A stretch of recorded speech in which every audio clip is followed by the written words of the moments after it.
आज स्वामी समंतभद्र के स्वयंभू स्तोत्र में सुविधिनाथ भगवान के स्तवन को प्रारंभ करते हैं।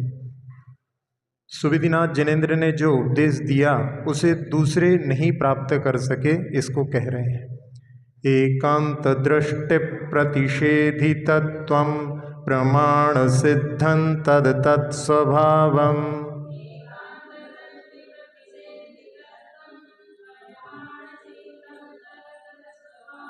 त्वया प्रणीतं सुविधे स्वधाम्ना नैतत्समालीढपदं त्वदन्यै।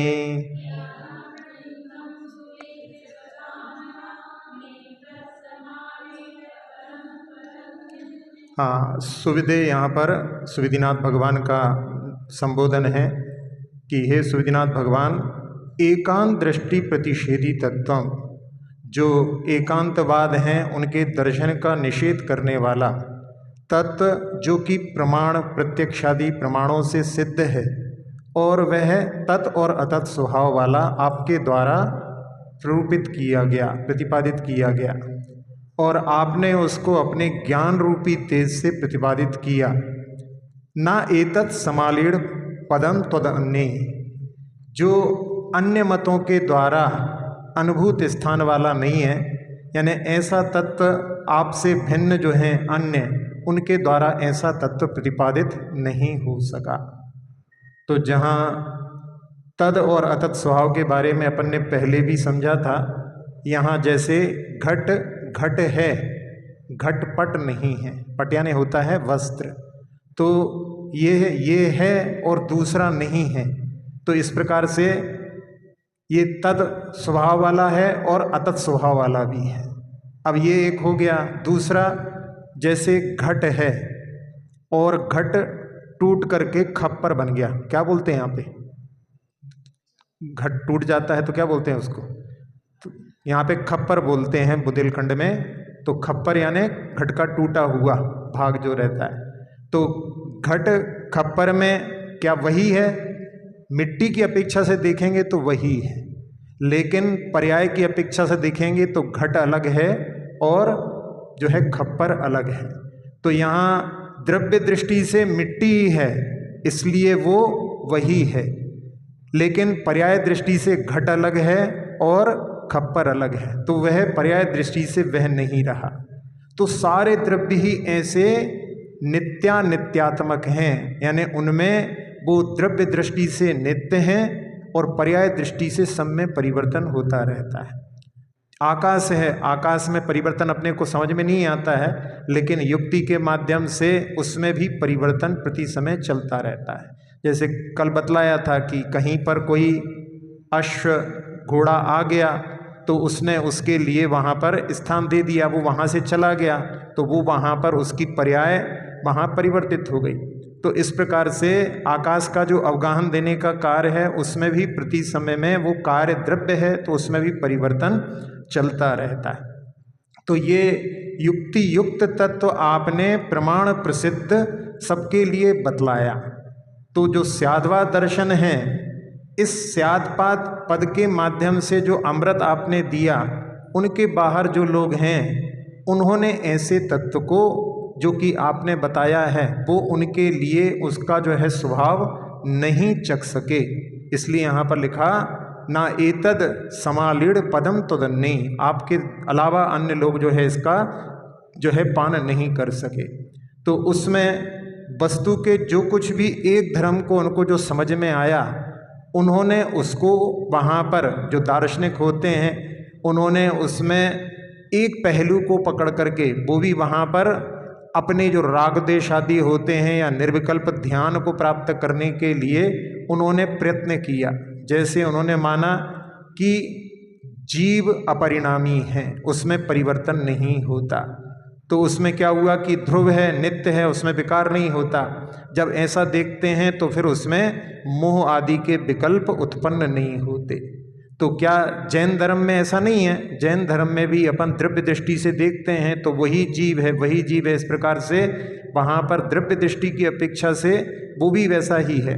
लेकिन अन्य मतों ने केवल एक पक्ष को पकड़ लिया, उसके हर पहलू को नहीं जहाँ पर पकड़ पाए। इसलिए जो यहाँ पर कहा गया है कि आपके अलावा जो हैं अन्य, उनके द्वारा केवल कुछ पहलुओं को पकड़ा गया है, इसलिए आपके द्वारा जो प्रतिपादित तत्व है वो समीचीन है और वो प्रत्यक्ष ज्ञान से कभी बाधित नहीं होता, इसलिए प्रमाण सिद्ध है। जैसे हार का उदाहरण दिया था, हार में बहुत सारे मोती हैं और उसमें जो धागा है वो धागा द्रव्य दृष्टि को प्ररूपित करता है और जो मोती हैं सारे वो पर्याय दृष्टि को प्ररूपित करते हैं। तो उसमें दोनों के मेल से वहाँ पर जो संसार है उसमें द्रव्य दृष्टि भी दिखाई देती है और परिवर्तन भी दिखाई देता है। इसलिए प्रमाण सिद्ध तत्व आपने, हे सुविधिनाथ भगवान, इसलिए भगवान का नाम सुविधि यानी अच्छी विधि, तो अच्छी विधि आपने तत्वों के प्रमाण से सिद्ध आपने बतलाई। अब इस प्रकार का तत्व की विधि निषेधकता को युक्ति द्वारा सिद्ध करते हैं, यानी विधि भी होती है और निषेध भी होता है। तदेव च स्यान तदेव च स्यात् तथा प्रतीतेस्तव तत्कथंचित्।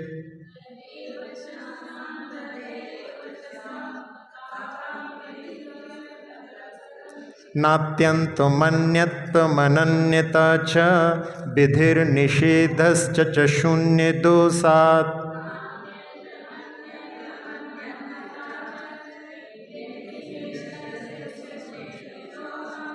हाँ, तदेव च स्यात् और तदेव च न स्यात्, यह वही है और यह वह नहीं है, इस प्रकार की प्रतीति जो है कथनचित होती है, यानी किसी अपेक्षा से होती है और उसमें ना अत्यंत अन्यन्यपना है ना अत्यंत भिन्नता है। और ये विधि और निषेध के माध्यम से जहाँ पर उसमें यदि ऐसा माना जाता है कि अत्यंत भिन्नता है या एकपना है तो फिर शून्यता का प्रसंग आता है। तो इसमें प्रश्न करें कि ये वही है या और है, तो इसमें उत्तर जो है कथनचित के रूप में आता है कि जैसे अपन ने देखा था कि द्रव्य दृष्टि से ये वही है और पर्याय दृष्टि से यह वह नहीं है। अब दो चीज़ें हैं इसमें समझने की, जो इसमें लिखा है कि अत्यंत भिन्नता है और ना अत्यंत अभेद है। तो अत्यंत भिन्नता मान लें, मतलब क्या हुआ, घट और खप्पर यदि अपन इनको बिल्कुल भिन्न मान लें तो फिर एकदम बिल्कुल भिन्न हो जाएंगे, तो मतलब मिट्टी के द्वारा दोनों बने हैं, वो वहाँ पर बात ठीक नहीं रहेगी। तो उसमें अत्यंत भिन्नता नहीं है, सर्वथा भिन्नता नहीं है, किसी अपेक्षा से भिन्नता है। और ना एक हैं, यदि एक हो जाते तो एक की पर्याय दूसरे की पर्याय एक सी होनी चाहिए, लेकिन दोनों पर्याय अलग अलग हैं। तो ना तो एकदम भिन्न हैं और ना एकदम अभिन्न हैं। तो इसके माध्यम से, क्योंकि दोनों चीज़ें वहाँ पर अपन द्रव्य दृष्टि से देखते हैं तो उनमें मिट्टी की ही धारा चल रही है, इसलिए वो वहाँ पर एक भी हैं, और वहाँ पर पर्याय अलग अलग हैं इसलिए भिन्नता भी है। लेकिन उसमें एकदम जो है यदि अपन मान लेंगे तो एक वस्तु में और उसकी सब पर्यायों में यदि अत्यंत भेद मान लो तो विधि यानी ये वही है, इस प्रकार की विधि नहीं बनेगी। यानी मिट्टी वही है ऐसा अपन नहीं कह सकते। और अत्यंत अभेद मान लो तो फिर निषेध नहीं बनेगा कि ये वो नहीं है। जब अपन इसको कह रहे हैं कि घड़ा जो है खप्पर नहीं है तो वो कैसे बना, क्योंकि उसमें अंतर आया। तो इस प्रकार से जो द्रव्य है वो तत् और अतत् स्वभाव वाला है। जैसे बालक होता है तो बालक जो है वो आगे चल करके युवा बन गया, तो अपन उसको कहेंगे कि ये वो नहीं है, पर्याय की अपेक्षा से ये वो नहीं है। लेकिन मनुष्य की अपेक्षा से अपन देखेंगे तो ये वही है। अब उसमें यह वही है क्योंकि अपन ने दोनों अवस्थाओं को उसको देखा है, इसलिए अपन उसको वही मान रहे हैं कि उसी की वृद्धि होकर के ये हो गई है। लेकिन दोनों में बहुत अंतर है। बच्चा जो है खूब उछल कूद करता था, अब बड़ा हो गया है तो वो वैसे कार्य नहीं करता, तो अपने को समझ में आता है कि ये वो नहीं है। तो यहाँ तो क्या है कि एक ही जो द्रव्य की पर्याय है, मनुष्य पर्याय, उसमें अपन घटित कर रहे हैं। लेकिन यदि कोई पशु था और मर करके मनुष्य बन गया तो अपने को अब समझ में आएगा कि ये वो नहीं है। लेकिन जीव की अपेक्षा से जो दिव्य ज्ञानी है वो दोनों को समझ जाएंगे कि इनमें दोनों में एक ही आत्मा है। तो उसमें जहाँ जब वो नहीं है, क्योंकि पहले पशु अवस्था में जिस घास को बड़े प्रेम से खाता था, अब मनुष्य अवस्था में उस घास की ओर देखता भी नहीं है, तो अपने को अंतर भी समझ में आता है। तो ये जो है इसको अपन यहाँ पर जो अत्यंत अभेद माना जाए तो निषेध नहीं बनता है, इसलिए तत् और अतत् स्वभाव वाला इनको दोनों प्रकार से कहा गया है। अब इसका लाभ लेने के लिए क्या है कि लोग ऐसा समझते हैं कुछ लोग कि बस एक ही जीवन है, वन लाइफ लिव इट, और उसमें आजकल की जो पद्धति चल रही है कि जब तक जियो शान से जियो और खूब ऋण लेकर के घी पियो। एक चारवाक मत है वो ऐसा ही कि एक ही जीवन है, तो इसलिए यहाँ पर कि नहीं, द्रव्य दृष्टि से जीव कभी भी नष्ट नहीं होता है, अपन कहीं ना कहीं जा कर के किसी ना किसी पर्याय में उत्पन्न होंगे, इसलिए अपने जीवन को ऐसा सोच करके अपने जीवन को नष्ट भी नहीं करना है कि एक जीवन है, खूब उधार ले लो, कौन चुकाने आएगा।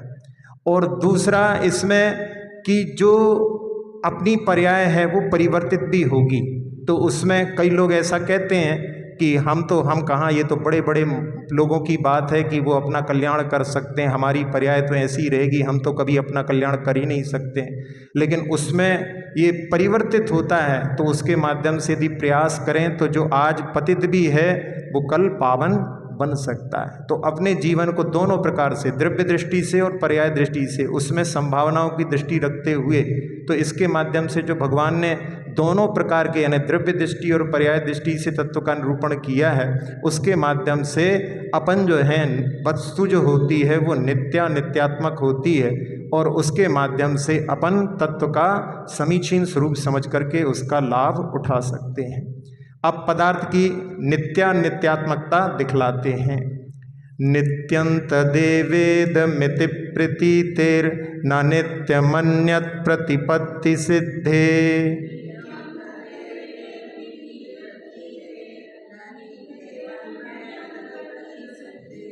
न तद्विरुद्धं बहिरंतरंग निमित्त नैमित्तिक योग तस्ते।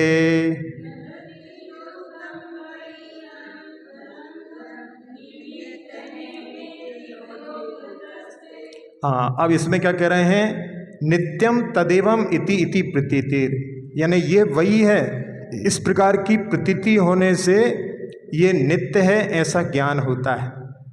और अन्य प्रतिपत्ति सिद्ध, ये अन्य है, इस प्रकार की प्रतीति होने से ये नित्य नहीं है, इसका भी ज्ञान होता है। ते यानी आपके मत में बहि अंतरंग निमित्त नैमित्तिक योगता, इसमें बहिरंग कारण जो निमित्त कारण होते हैं और अंतरंग कारण, इनमें कारण और कार्य के योग से जो पदार्थ होता है, वस्तु होती है, वो नित्य और अनित्यात्मक होती है, इसमें कुछ भी विरोध नहीं है। जैसे कोई मित्र आए आपका, तो आप उसको देख करके ये नहीं सोचते कि कौन आ गया, अपन जानते हैं कि वही मित्र है जो हमारा रोज हमसे मिलता रहता है, कई सालों बाद भी मिले तो भी ये वही है, अपन पहचान जाते हैं। तो ये वही है, ये प्रतीति होती है, ऐसा नहीं कि एकदम बिल्कुल कोई बदल जाए। तो इसलिए नित्य होता है और उसमें परिवर्तन भी होता है। अरे तुम तो बहुत छोटे थे, अब तुम बड़े हो गए, ये भी कह रहे हैं, तो उसमें अपन परिवर्तन भी देख रहे हैं, तो वो नित्य भी है और साथ साथ में अनित्य भी है। तो दोनों चीज़ें होती हैं, इसके माध्यम से व्यवहार चलता है। लेकिन जहाँ जिन्होंने जो दार्शनिकों ने अपने अपने हिसाब से सोच करके जहाँ बताया था कि वो वहाँ पर अपने जो राग द्वेष को या विकल्प को खत्म करने के लिए, निर्विकल्प खत्म करने के लिए उन्होंने किसी चीज को जो है नित्य ही मान लिया और किन्हीं ने अनित्य ही मान लिया। तो जहाँ अनित्य मान लेते हैं वहाँ पर उनके यहाँ की हर पल में जो भी द्रव्य है वो खत्म हो जाता है। जीव द्रव्य जो है हर पल खत्म हो रहा है, तो उसमें क्या होगा कि जब खत्म हो जाता है तो फिर क्या उससे राग द्वेष करना, ऐसा सोच करके उनके यहाँ वो दृष्टि है। तो अपने यहाँ भी उसके बारे में जो पर्याय दृष्टि है वो पर्याय प्रति समय क्षणक्षयी नष्ट होती रहती है। तो इस प्रकार से जब देखते हैं अपन, तो वहाँ पर ये जो नित्य भी है और अनित्य भी है, वहाँ पर उन्होंने केवल एक पक्ष को पकड़ा है, इसलिए उनके यहाँ पर वो समीचीन नहीं है, लेकिन अपने यहाँ पर उसको पूरी तरह से जाना है तो उसके माध्यम से वही चीज़ नित्य भी होती है और वही अनित्य भी होती है। इसको जो है प्रत्यभिज्ञान कहते हैं। जब अपन किसी चीज़ को देखते हैं कि ये वही है तो वो प्रत्यभिज्ञान कहलाता है। इसमें सादृश प्रत्यभिज्ञान भी होता है। एक शायद उदाहरण सुनाया हो आपके लिए कि एक बार एक जगह हम प्रतिक्रमण कर रहे थे और एक और महाराज जी थे, तो वो कोई व्यक्ति उनसे बात कर रहा था। तो बात जब कान में पड़ी तो ऐसा लगा कि ये तो कोई महाराज जी से संबंधित व्यक्ति लग रहा है। तो वो महाराज जी बहुत दूर हैं और यहाँ पर उन महाराज जी का कौन होगा यहाँ पर जहाँ पर हम थे। तो हमें मन में ऐसा चल रहा था, वो महाराज जी की सेवा कर रहा था। जब हमने अपना प्रतिक्रमण पूरा कर लिया, महाराज जी ने उसको हमारे पास भेज दिया सेवा करने के लिए, और हम उससे कुछ पूछ पाते उसके पहले स्वयं बोलने लगा कि हम उन महाराज के भांजे हैं। तो उससे मतलब अब चूँकि महाराज के भांजे यानी महाराज की बहन का लड़का है, तो जो महाराज के बोलने की स्टाइल थी वो ही उनकी बहन की होगी और उसके भांजे की भी बिल्कुल वैसी स्टाइल बोलने की। तो ये जो है यानी ये वही है। इस प्रकार का जो है सादृश्य प्रत्यभिज्ञान भी होता है। तो वो नित्य होता है तभी वो अपने पकड़ में आता है। अब यहाँ नित्य और अनित्य दोनों चीज़ों को, लेकिन अनित्य भावना भी पढ़ते हैं आप। क्या पढ़ते हैं उसमें?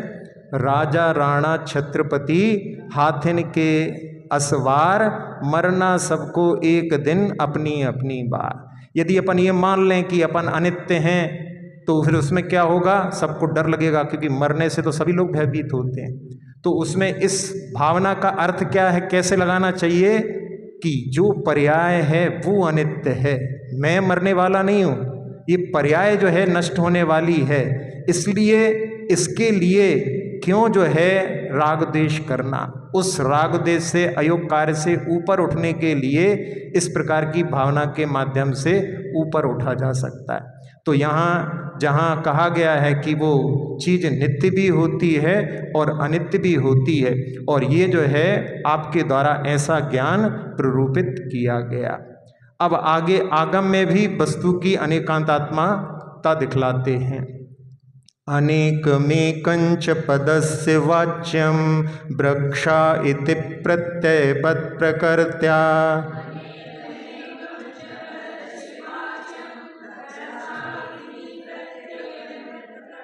आकांक्षिणः स्यादिति वै निपातो गुणानपेक्षे नियमे पवादः।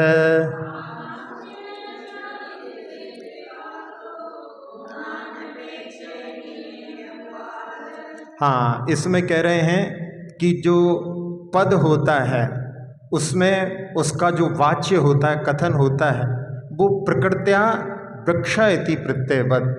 जैसे वृक्ष शब्द है, पद है, उसमें प्रत्यय लगते हैं तो वो अनेक का भी और एक का भी वर्णन करने में समर्थ होता है।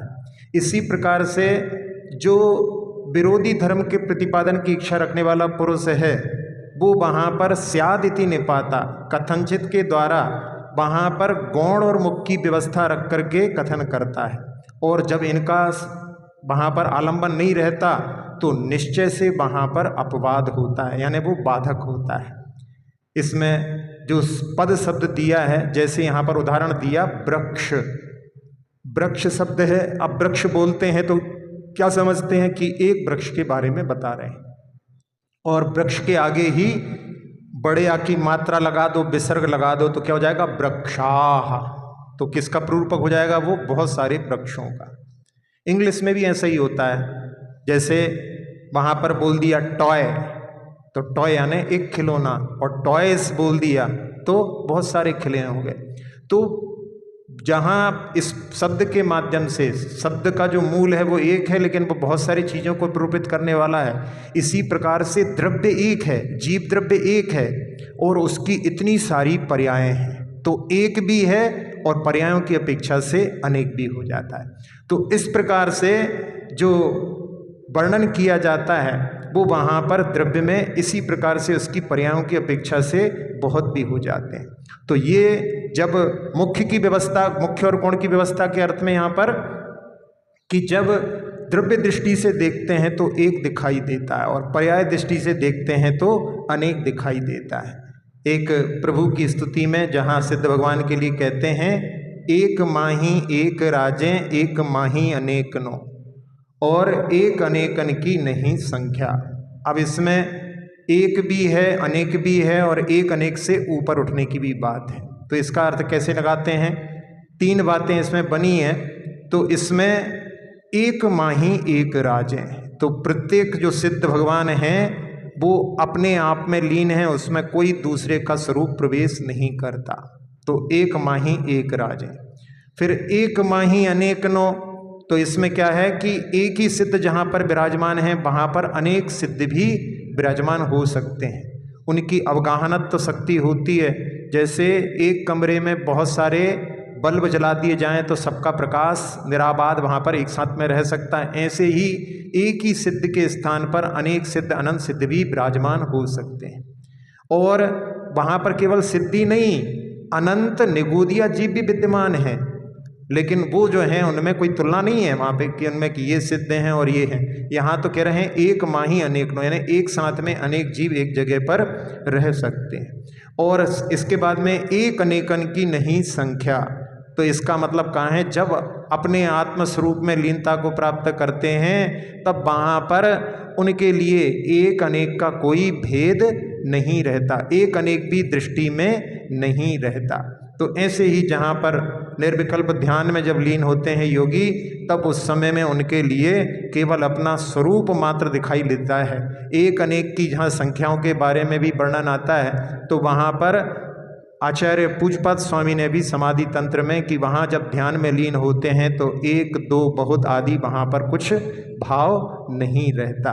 तो यहाँ अपन इस प्रकार से जहाँ एक भी होता है अनेक भी होता है, ये केवल दृष्टि की अपेक्षा से। और इसमें कहा कि जब यदि उनमें गौण और मुख्य की विवक्षा को नहीं करते हैं तो नियम से अपवाद होता है। यानी ये मान लिया उसमें एक ही है अनेक नहीं है, और अनेक ही मान लिया एक नहीं है, तो उसमें द्रव्य जो होता है वो बिना पर्याय के नहीं होता, और पर्याय जो होती हैं वो बिना द्रव्य के भी नहीं होती। इसलिए आचार्य कुंद कुंद स्वामी ने पंचास्तिकाय में कि द्रव्य से भिन्न कभी पर्याय नहीं होती, और पर्याय द्रव्य से रहित नहीं होती। आपसे कहें कि सोना लेकर के आना, लेकिन सोने का कोई गहना नहीं लाना, सोने का कोई फॉर्म कोई पर्याय लेकर के नहीं आना, बस केवल सोना लेकर के आना। तो सोने द्रव्य का किसी ना किसी पर्याय में तो लेकर के आओगे। बिस्किट भी लाओगे तो वो भी तो उसकी पर्याय है। सोचो कि गहना की जगह अपन वो ला सकते हैं, तो नहीं, कुछ भी फॉर्म में ना उसकी कोई पर्याय ना हो, केवल सोना लेकर के आओ, द्रव्य लेकर के आओ, पर्याय मत लाना। संभव है क्या? तो बिना पर्याय के द्रव्य नहीं होता और बिना द्रव्य के पर्याय भी नहीं होती। तो ये दोनों को जहाँ पर मुख्य और गुण की व्यवस्था होती है, जो उसमें इसका ध्यान नहीं रखता, तो फिर वहाँ पर नियम से अपवाद होता है। अब इस प्रकार पद के अविधेय का स्वरूप कहकर अब वाक्य के अविधेय का स्वरूप कहते हैं। गुण प्रदानार्थ मिदं ही वाक्यं जिनस्य ते तद्दुषितामपथ्यम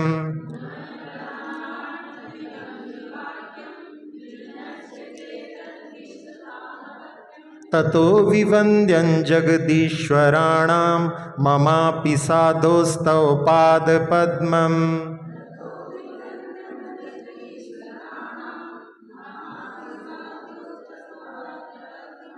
हाँ, इसमें कह रहे हैं कि गौण और प्रधान, यानी जहाँ किसी को गौण कर दिया, किसी को मुख्य बना लिया, इस प्रकार से ये वाक्य जो आपके द्वारा प्ररूपित किया गया है, ते तद्दुषिताम अपथ्यम, जो आपसे द्वेष रखने वाले सर्वथा एकांतवादी हैं, उनके लिए ये अपथ्य है, अनिष्ट है। वो इसको नहीं समझ पाए हैं, लेकिन इसके माध्यम से वो उस तत्व का प्ररूपण करने में समर्थ नहीं है। और जो आपने प्ररूपण किया है, जिसके बारे में अपन पहले चर्चा कर चुके हैं कि पर्याय दृष्टि से वर्णन करने में द्रव्य गौण हो जाता है, और जब द्रव्य दृष्टि से वर्णन करते हैं तो पर्याय गौण हो जाती है। तो जहाँ द्रव्य पर्याय ये दो तत्व ही जहाँ पर होते हैं, माने जाते हैं, तो वहाँ पर जो कोई नहीं मानता, केवल एक को मान करके चलता है। जैसे जिन्होंने केवल द्रव्य को अपरिणामी मान लिया तो केवल उन्होंने द्रव्य को पकड़ लिया, और जिन्होंने केवल पर्याय हर समय में बदल रही है उन्होंने द्रव्य को जो है नकार दिया। तो उसके माध्यम से वो गौण मुख्य वहाँ पर ना करके और वो जो है केवल एक ही चीज़ को लेते हैं, तो उसके माध्यम से वो आपके अमृत पद पर जो पहुँचाने वाला है उस सम्यक ज्ञान से वो रहित रह गए, उन्होंने उसको प्राप्त नहीं किया। तो ऐसे तत्व का स्वरूप आपने बतलाया है, इसलिए यहाँ पर आखिरी में कह रहे हैं कि इसीलिए भगवान आप अभिवंद्यम जगदीश्वराणाम, जो तीनों लोक के ईश्वर हैं उनके द्वारा आप अभिवंद्य हैं, यानी आपके चरण कमल उनके द्वारा पूजित हैं। तो उसमें तीनों लोकों के ऊर्ध्वलोक के जो इंद्र हैं, मध्य लोक के चक्रवर्ती हैं और अधोलोक के धर्णेंद्र, इन सब के द्वारा आपके चरण कमल पूजित हैं। और यहाँ पर समंतभद्र स्वामी कह रहे हैं ममापि साधोस तव पाद पद्मम, मेरे द्वारा भी मैं भी आपकी वंदना करता हूँ, मैं भी आपकी स्तुति करता हूँ। इति श्री सुप्रभकूटता मुक्ति प्राप्ताय श्री सुविधिनाथ जिनेन्द्राय नमो नमः।